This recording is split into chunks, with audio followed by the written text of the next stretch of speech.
everyone, this is Shefali Garg and today I'm going to teach you something about factorization and that too in factorization using some identities. As you all are aware about, we have certain identities in our course, right? Starting with the first one, that is a plus b whole square. A plus b whole square is a square plus 2ab plus b square.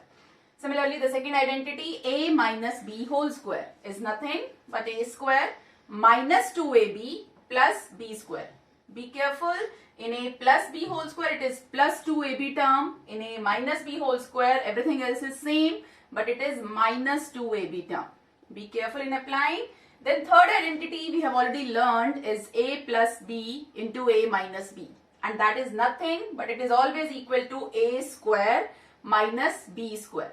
Be careful again, in both the factors, that is a plus b and a minus b, your a term should be same in both the factors, your b term should be same, like we can have constants also over here, so that should always be same. So this is a square minus b square.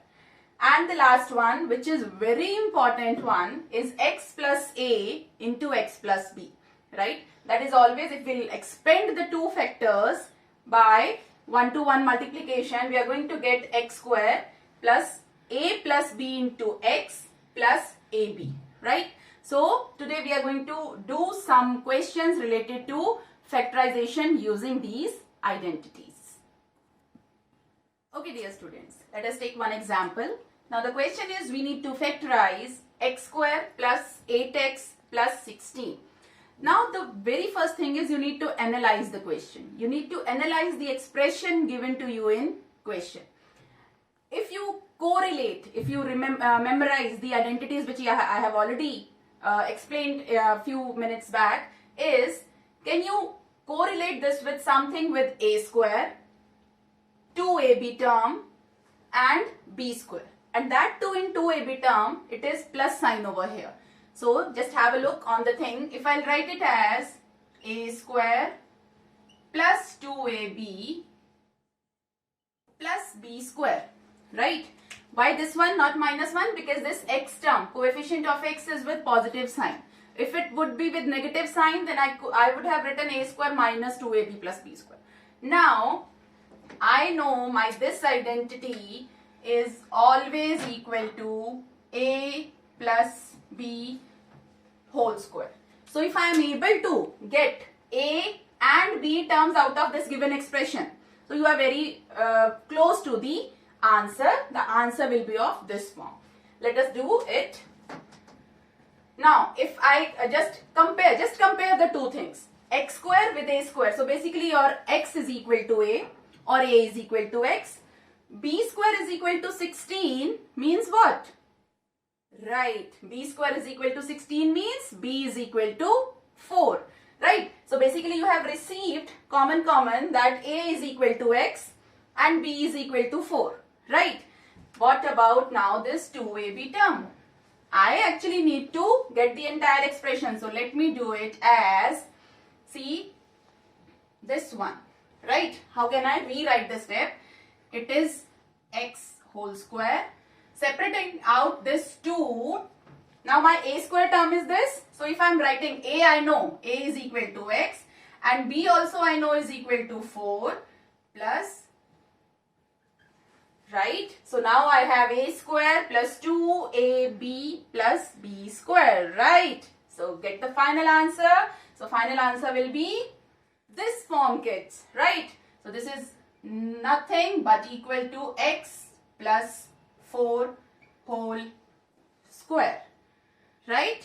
So that is basically, if they are asking you to factorize, means if they want from you the factors. So factors are nothing but x plus 4 into x plus 4. That's all for this question. Right. So let us take second equation. Again, now we need to factorize this expression given to you. Again, before you start the question, recollect your identities which you have already learned.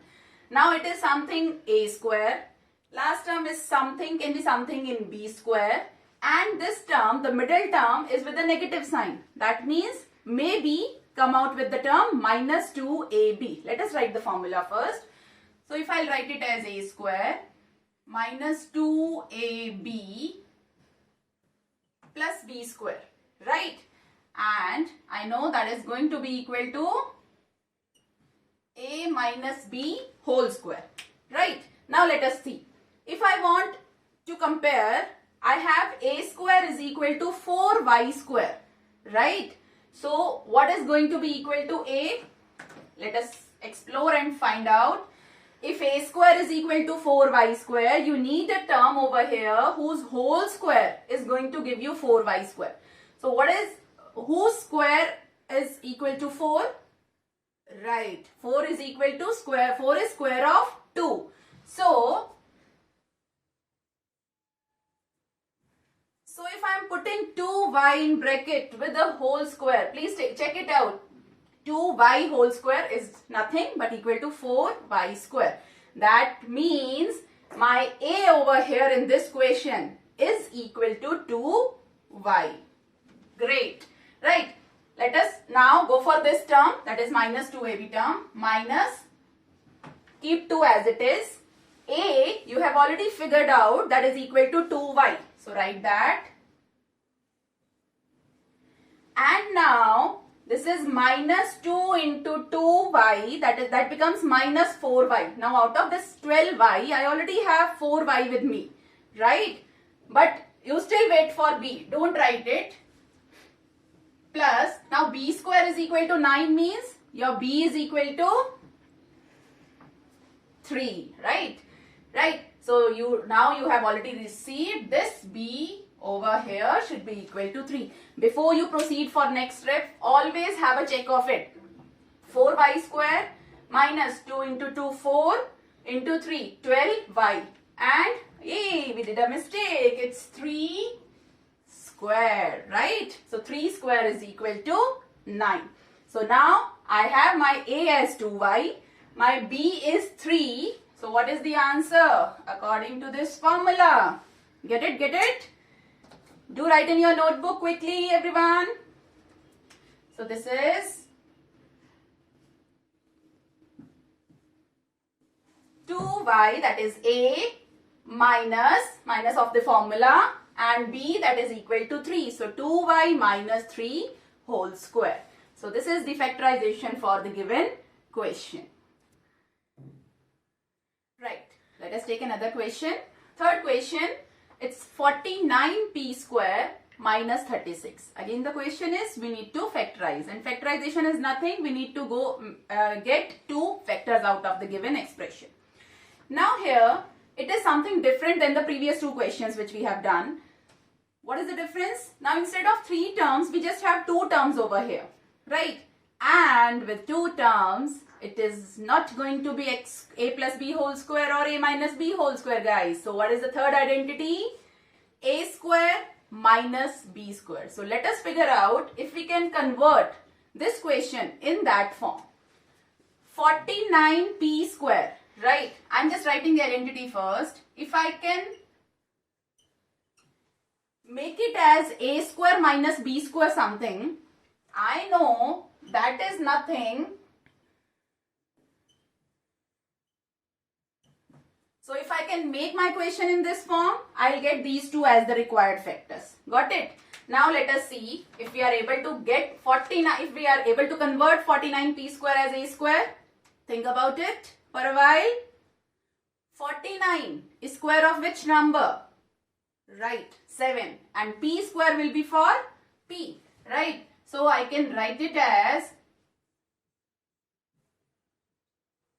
just check it out. 7 square 49, p square is p square, minus sign as it is between the terms, and 36 is square of which number? Perfect square, right? 6. Right. So I have converted the given question in the form a square minus b square, where a is 7p and b is 6, right? So now a plus b into a minus b. So that is going to be, right, 7p plus 6 into 7p minus 6, and our question is done. Quickly complete the steps.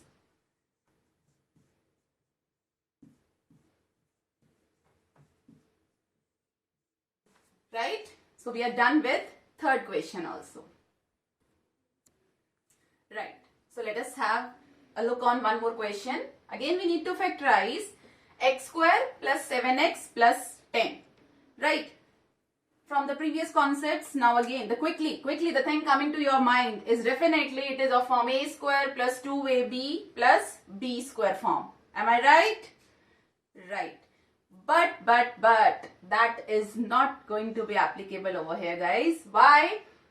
Because the third term needs to be b square term, right? But for that I need something as a perfect square over here. Only then I can write it as b square. Like we used to have 16, so it was 4 square. We had 9, that was 3 square. If I had 36, it was 6 square, right? But 10 is not a perfect square of any number, right? So in all these cases where I am finding something identity से match it हो रहा है, but I am not able to convert it into first, second or third identity because of the absence of a perfect square in the last term, we have one more identity. That is the last one. Quickly have a look on the last fourth identity which I discussed with you. Right, that is x plus a into x plus b form, right? And how to do that question in the easiest way, I am going to tell you here. I am writing the identity first. You have a look on the identity. It says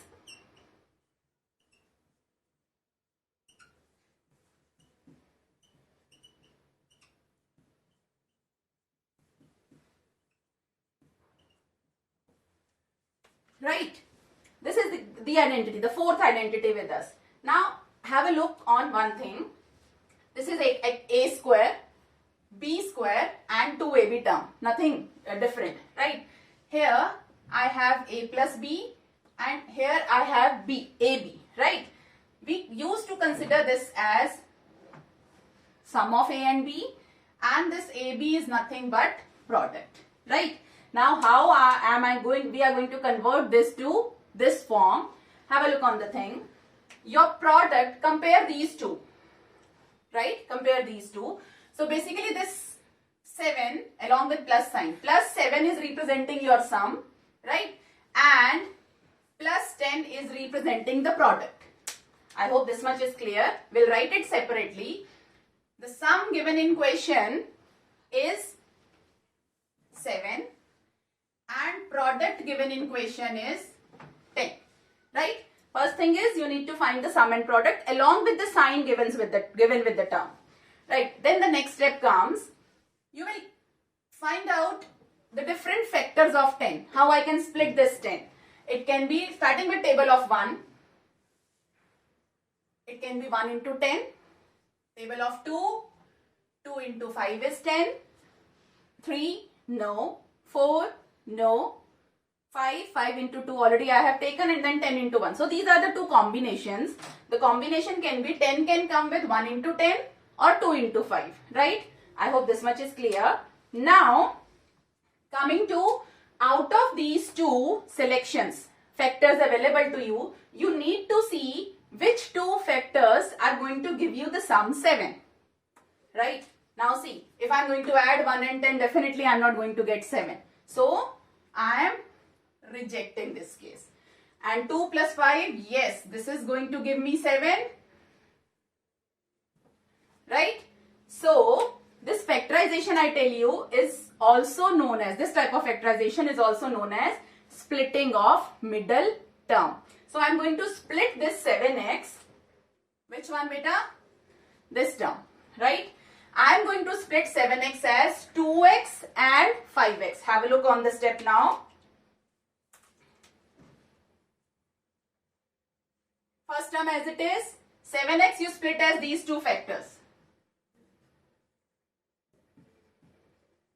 And last term as it is. I repeat, only splitting of middle term is to be done. 7x, according to the selected factors, I am splitting it as 2x and 7x or 5x. So that is going to give you 7x.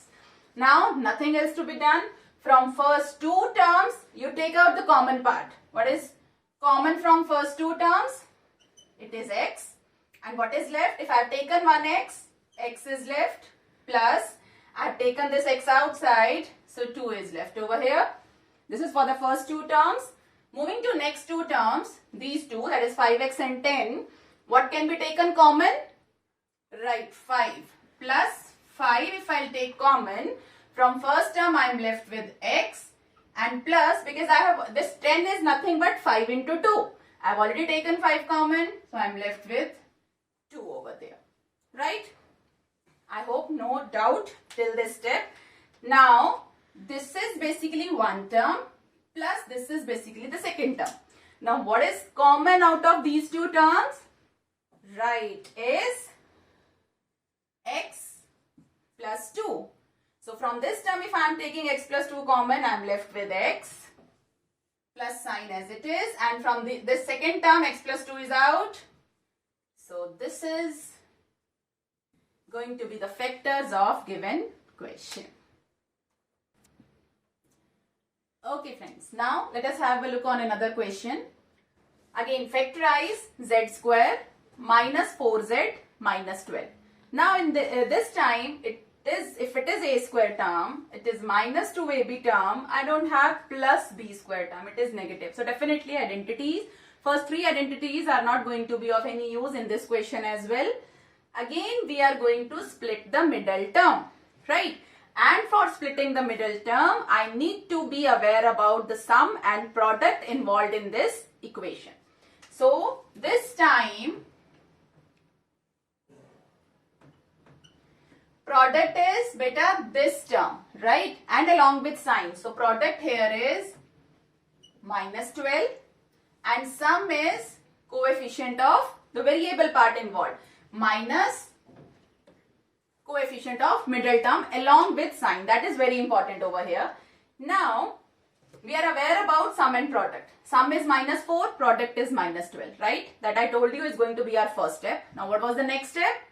To make the factors of the product. Okay? Chalo, let us go for factors of minus 12.